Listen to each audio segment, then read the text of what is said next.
જ્યાં આ વખતે ચૂંટણીમાં ત્રિપાંખીયો જંગ જોવા મળવાનો છે। ગુજરાતની તમામ મુખ્ય ત્રણેય પાર્ટીઓ છે તેમણે પોતાના ઉમેદવાર ઉતારી દીધા છે।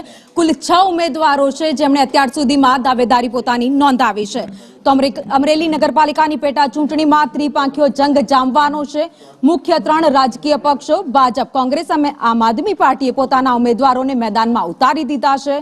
વોર્ડ નંબર 5 અને 7 માટે કુલ 6 ઉમેદવારોએ પોતાની ઉમેદવારી અત્યાર સુધીમાં નોંધાવી દીધી છે, જેના કારણે ચૂંટણીમાં ત્રિપાંખીયો જંગ જોવા મળશે।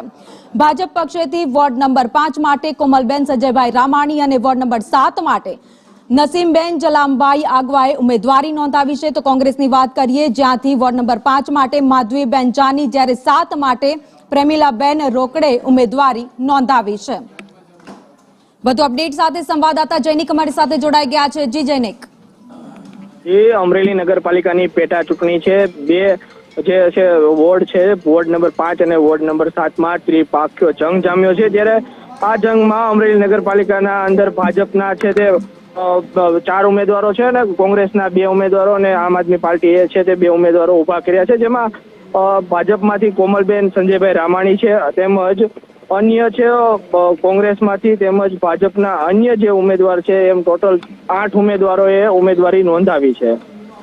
આભાર માહિતી માટે।